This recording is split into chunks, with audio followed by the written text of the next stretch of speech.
Hey, what's going on, y'all? Got another video here.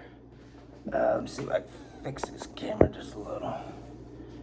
Fix the phone there. Anyways, I haven't done a video in a while as far as, at the house and going over stuff, EDC, which is what I got here. And, anyways, I've been watching Butterbean. I think it's Butterbean Outdoors, if I remember right. Anyways, awesome, cool channel, awesome guy, and I've been following him for a while now. But anyways, he's been doing a series videos on EDCs and different knife options and different lighter options, everything from even pins. Like he did a whole series on EDC, but like just different knives and lighters and items that he has, and he rotates them and goes through them. Which the knife one was pretty cool because he had a nice selection of different knives, folding knives that he uses for EDC. Anyways, I was watching the series. Go check it out. Butterbean Outdoors, if I remember right, is the name of his YouTube channel. I'm bad on names, but anyways. I was watching this series, and I got to think about, as far as EDC goes. And for me, I don't change a lot of my stuff. Like what I've been carrying now for the last 4 or 5 years at least, has all stayed the same. Once I find something I like, I stay with it. And if it works and it holds up, especially working outdoors, doing what I do, like with knives and stuff, I find a good folding knife, I stay with it. So, and a lot of the stuff I have, Black Scout Survival puts out, which everything I always get from him has always been great quality. So basically this video is just kind of talking about the EDC items that I have, but also the thing is what I'm carrying now when things are good isn't what I'm going to be carrying, when things get bad. As far as like my EDC would change in a bad situation, whether it's SHTF, Silver Unrest, whatever the case may be. The EDC items I normally have on me, I would change up and I would kind of upgrade to a little bit better option is what I was trying to think of. Anyways, but normally what I carry as far as my EDC pistol, this is the Ruger LC9S. I've had this gun for years. I've been shooting with it for years, and it's just something I've been using for a long time, carrying for a long time, and for me it's held up, it's done great, never had any issues, and I love this pistol. My father was big on Rugers. He always loved Ruger, so, and I kind of do too, so I've kind of followed his footsteps as far as Rugers go. And this is the LC9S with the striker fire, and it's a single stack. But for me it's great for EDC, for concealed carry, when I'm out out and about, at work, or everyday stuff with the family. I always have this pistol on me. It's always with me, as long as I can bring it into where I'm going, and I always keep an extra mag, which I actually still have in my pocket. I always keep my extra mag in my cargo pockets. I usually wear cargo pants, cargo shorts, and so I always got my extra mag, which is his extended one. So this pistol and this mag are usually what I have with me as far as EDC goes.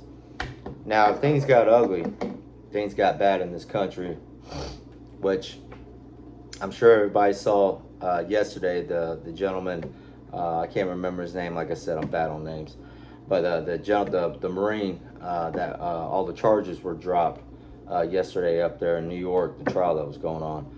And anyways, God bless him, and God bless the jurors that finally saw it was. They kind of had a split jury there, but then finally they realized, and listening to the witnesses and the people that were on that train, how they were thanking that young man for saving their lives, and if it wasn't for him stepping up and doing something and stopping this crazy person who was going to do harm, God knows what would have happened. So thank God, and God bless him, and God bless the jurors, and that the justice system, dropped all charges and everything was good. And BLM and people in charge of them are already spewing a lot of hatred, a lot of anger, and trying to cause problems and basically cause chaos.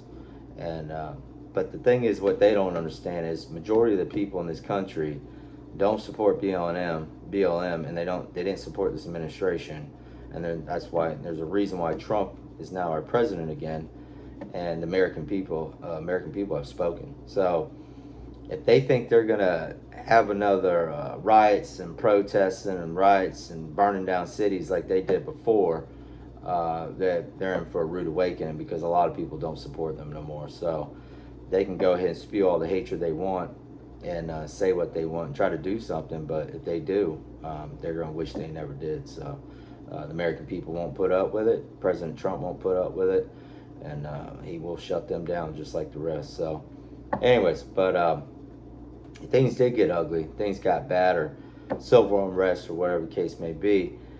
As far as what I carry on my pistol, I would be upgrading to my Walther PPQ, and there's a lot of reasons why I would do that. One, for the has the sights I have on here, is one of the reasons.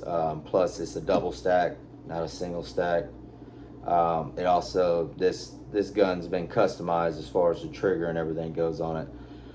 But this is I use it for home defense. I have it set up for home defense, but in a civil unrest type situation, this would be my everyday carry pistol, and I would carry this either conceal, if I was still following the laws, but if there wasn't any law and order, I would be open carrying this. This would be at 3 o'clock, not at appendix. So, but anyways, if I was going to change it up, I'd be changing it up to my Walther PPQ as far as my pistols go. And those are the two I have that are my go-tos that I've had for a while. I love those guns. I've been shooting them for a while, and they're my go-tos. And if I only had 2 pistols, those are the 2 pistols I would have. So anyways, and then as far as knives go, I'm still rocking the Black Scout Survival VS1, I believe is what they call this knife, field knife, and I love this knife. I actually bought 2 of these, so I have another one for backup in case anything ever happens to this one.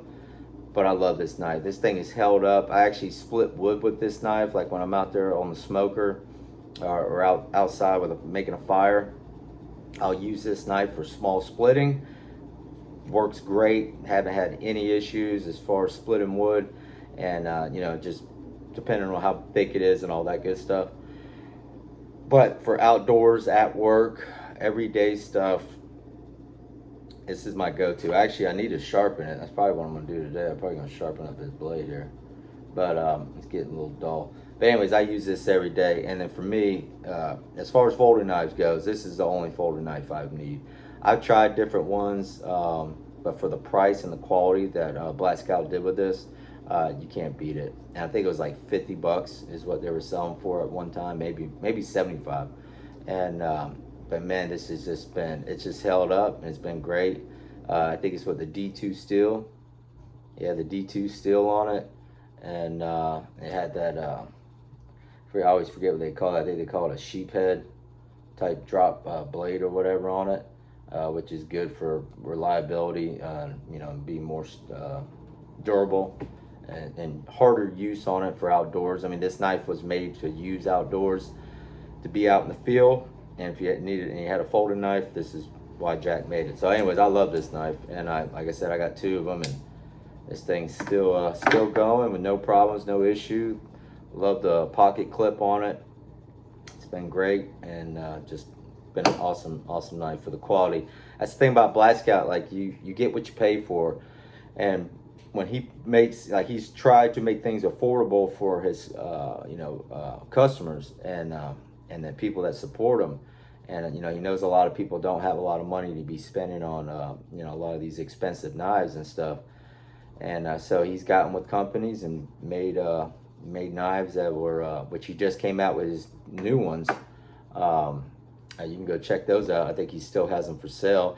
I haven't bought the new ones yet, but they are good blades. And he actually has a new knife guy company that's making the knives. So, but anyways, great quality for a great price, and you just can't go wrong with Black Scout. So, that's one of the things I love about supporting their company and buying from them, because I know I'm getting good quality stuff for a good price. So, but this is my folder knife, my EDC that I carry out every day and use at work.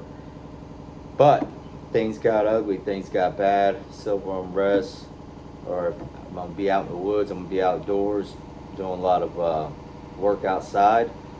I'm gonna be switching over. Sorry y'all if that's loud. I got the dryer going back there. I'm actually helping my wife finish up some stuff around the house and doing my laundry. I gotta get my laundry done today. So anyways,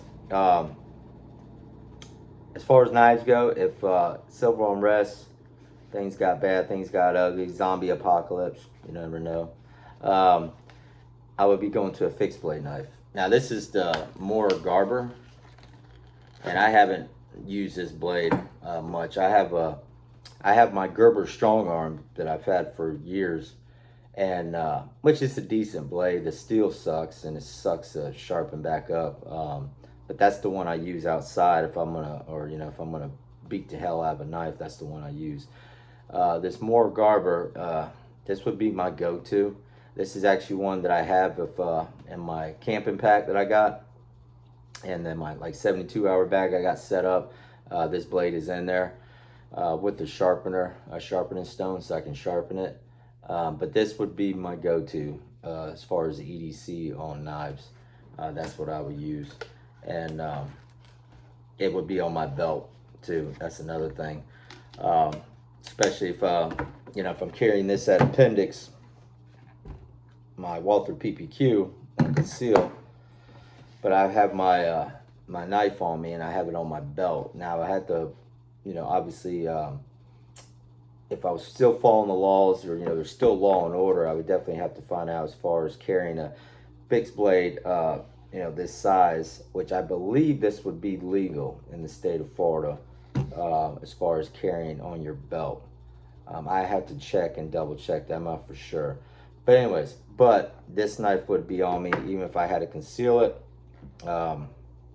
I would, but I definitely want to have a bigger blade and a fixed blade in a Silver Unrest type situation than a folder. So that's what I would do with my blades.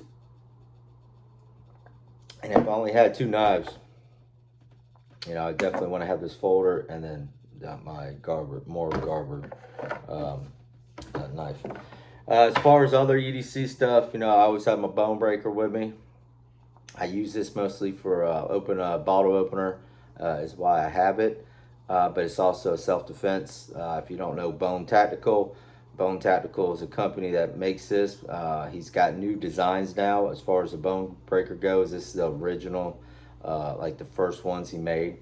And I still love this thing. And it's basically, just a great self-defense option to protect your hands in a self-defense situation. And then you can use this to get somebody off of you. I always keep it in my left pocket. That way, if I'm, I got somebody on me and I need to get them off, I'll, get the bone breaker out and then use this to get in my hand to get somebody off of me. That way I can get to my firearm and be able to pull my pistol. I'll create distance with this and also stop a threat. But mainly to stop the threat, get somebody off, and then back out, and then be able to get to my firearm. So that's why I keep it in my left. That way I can use it for that situation. And then I keep my folder on my right. So if I'm not going for, in a self-defense situation, I'm not going for my pistol, and somebody's up close on me, and I have to, I can take my folding knife out and then use that for self-defense. But God forbid if I ever had to use these. The thing about the bone breaker that I love, and with Bone Tactical, he made this, you can clip it on your keys, have it on your keychains and stuff. And he made it to where you can get this into places. I think airplanes, like stuff like that. He's doesn't advocate. Doesn't try to tell you to do that, but he knows people that have got them on airplanes. I've tried to sneak this in before at a nightclub, and I didn't have it on my keys. I had it in my pocket, and I forgot. And when I took it out, the guy was like, what's this? And I was like, usually I have it clipped on my keys. It's a bottle opener. And he looked at it and he's like, man, come on now. That look like some type of like brass knuckles or something. He's like, I'm gonna have to hold on to it. When you get out, I'll give it back to you. So anyways, I did have it confiscated and taken in that situation. And then they gave it back to me when I left. But the thing about Bone Tactical was he made this so you could get it in different places. I normally don't bring this with me. One thing that I always have on me, and that's another thing as far as EDC goes. I mean, I would have my Black Scout Survival gun belt, and then I got my flute pouch here for my flashlight.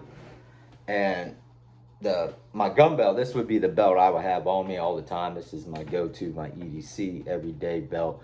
And I wouldn't change up my belt as far as that situation goes. But I always have my flute pouch there that's on me. And then I always have my flashlight. Now this is the Black Scout Survival version 3 flashlight. This is actually was put out by, I think, Wildtac. Yeah, Wildtac was the company that made this one at the time, which Through Night owned Wildtac. Now all the BSS flashlights are made by Through Night. They just go through the Through Night company, but Wildtac was one of their companies that Through Night owned. But anyways, there's the emblem there. But this was the Black Scout Survival version 3. I've been carrying this ever since it came out. And for me, this is my favorite. This is my go-to. If I only have one flashlight, this is the one I would want to have. I got the version 4, I got the version 5, and I got the version 2. I got the version 2, and then the 4 and 5, but which I've given for gifts, and I have them for backup. Version 2 was actually my EDC for a long time. That was actually one of my favorites. And the great thing about the version 2 one was it had this, I forget what they call it, but on the end there, you could run a bungee cord through there and then put it around your hand, clip it to the flashlight, and then you can go hands-free with the light, which with the version 5, I believe is where they're at as far as the flashlights. Jack did go back to that. Version 3, they didn't. A lot of people were complaining about they couldn't get their thumb on the button, so they actually got rid of that, but then you lost the option for the hands-free with the flashlight. Now for me, I like the version 3. I mean, as far as being hands-free, it's nice to have that option with the bungee cord and everything, but if I'm going to be clearing a room or I'm using my light and I got my pistol, I'm going to be, holding my gun like this, and I'm going to just hold the light like this, and that's how I'm going to use it. But, or you could, one-handed, you could, put the light here and then just move when you move your body with your pistol clearing a room or something. But for me, the version 3 works great. I do like it because all you gotta do is press that button, and then it goes to full lumens on it, which I can't remember. I don't know. I think it was like 1400 or something lumens as far as the brightest. And then the other good thing was that there's a button right here. So if you want it, all you gotta do is just press that button. So if I wanted to, I could, I'm checking rooms and just put it on, turn it off, put it on. But if there was a threat, I could hit the strobe on them and then just push that button there and then hit the strobe. So that was the other thing I loved about version 3 with those quick options to get to use the light. It has the stripe bezel on it.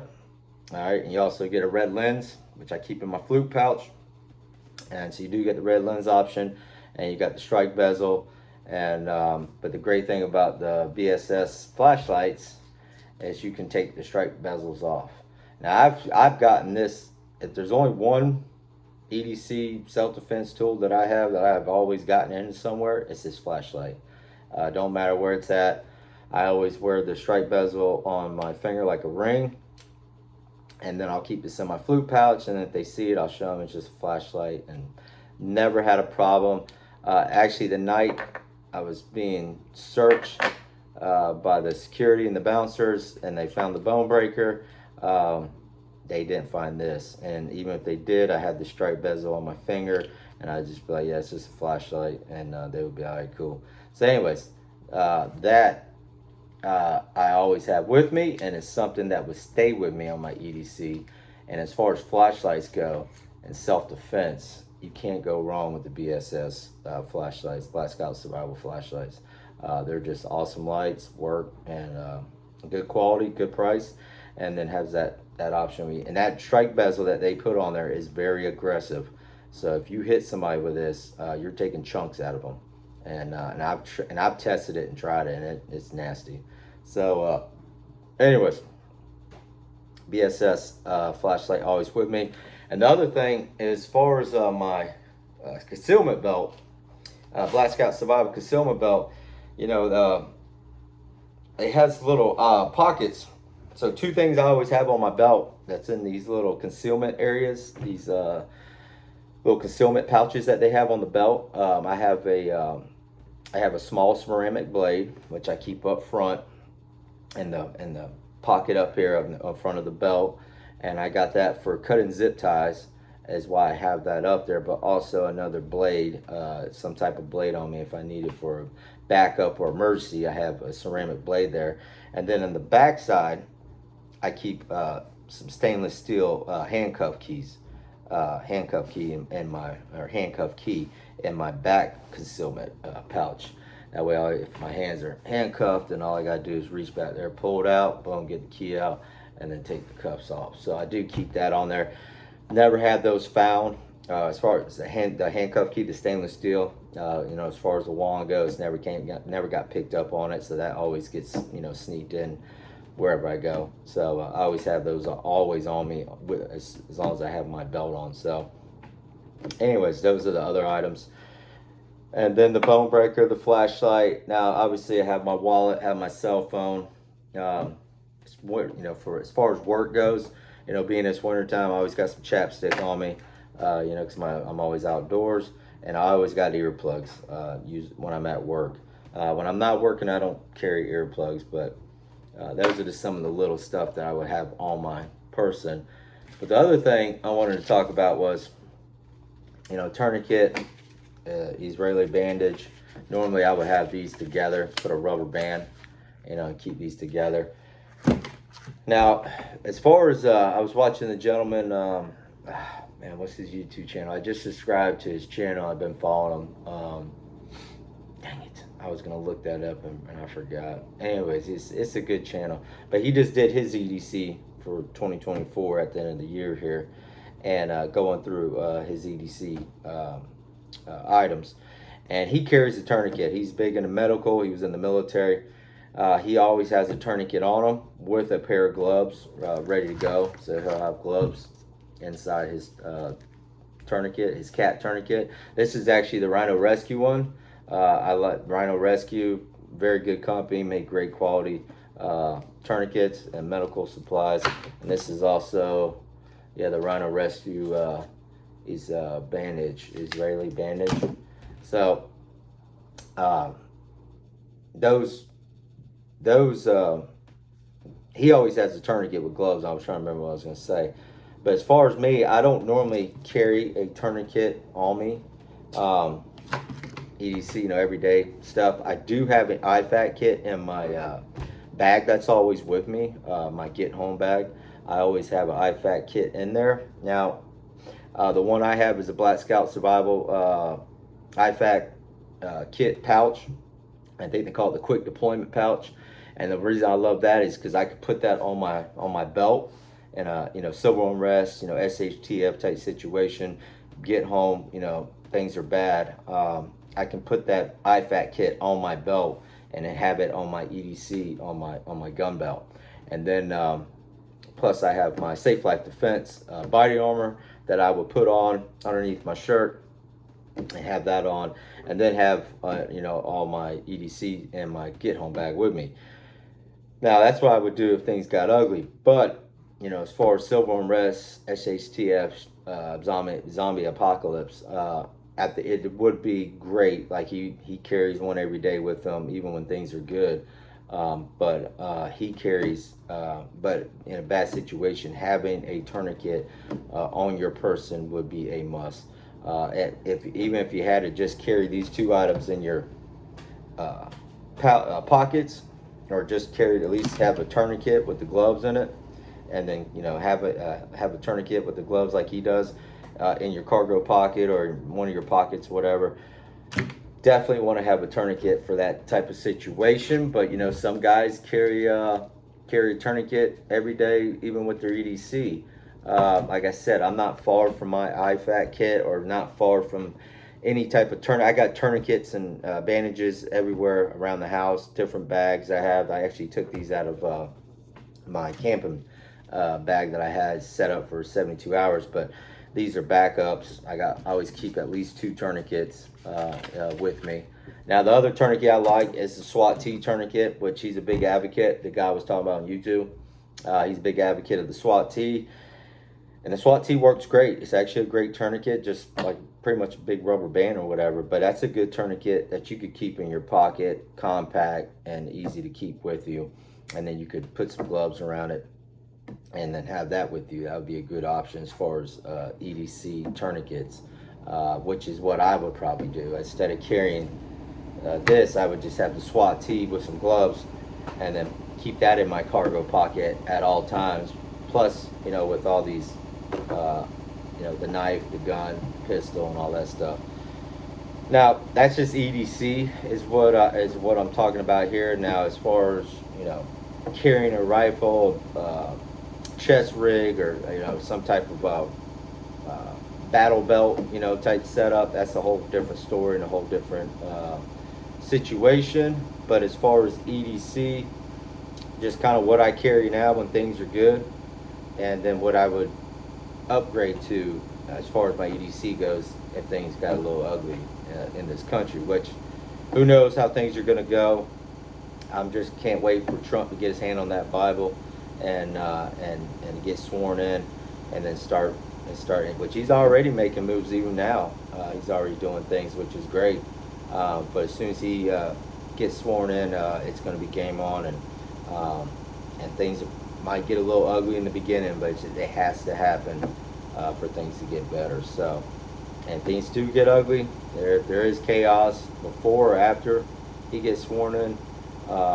It's just for us to be ready and be prepared, and if it does happen, to have a plan, know what you're going to do, have everything prepared and squared away, and then